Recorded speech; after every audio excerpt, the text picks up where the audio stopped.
It was a cold October evening when Sarah moved into her grandmother's old house. The place had been abandoned for years, covered in dust and shadows. Yet something about the silence felt wrong. On her first night, Sarah wandered through the empty rooms until she reached the attic. The wooden stairs creaked beneath her feet as she climbed into the dark space above. In the corner, covered by a white sheet, stood a tall mirror. The sheet was yellowed with age, but when she pulled it away, the glass looked perfectly clean, as if someone had been polishing it all these years. She leaned closer. Her reflection stared back at her, pale and tired, but then it blinked. Sarah froze. She hadn't blinked, but her reflection had. Slowly, its lips curled into a smile that wasn't hers. Terrified, she stumbled back down the attic stairs, telling herself she was just imagining things. But that night, as she lay in bed, the silence of the house was broken by faint scratching sounds above her, like fingernails against glass. The next day, she tried to ignore it, but every night the noises grew louder, until one evening she gathered her courage and went back to the attic.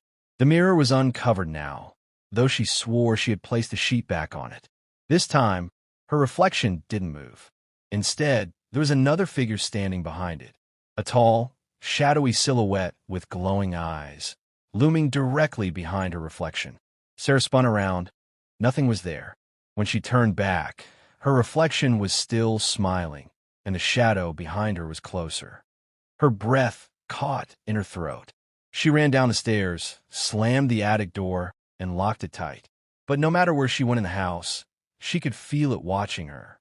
Every glass surface, the windows, the bathroom mirror, even the black screen of her phone, showed glimpses of that smiling version of herself. Sometimes it stood right behind her, sometimes just watching from a distance. Days passed in sleepless fear. Then one night, Sarah awoke to the sound of footsteps creaking in the attic.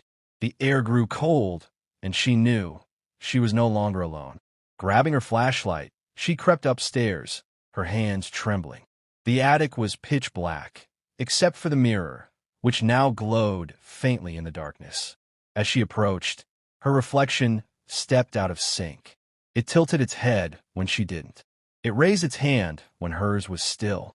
And then, with a horrifying grin, it reached forward and pressed its palm against the glass. The surface rippled like water. Sarah staggered back, but it was too late. The reflection grabbed her wrist and yanked. She screamed, but the sound was swallowed by the dark. The next morning, the house stood silent. The attic was empty except for the mirror.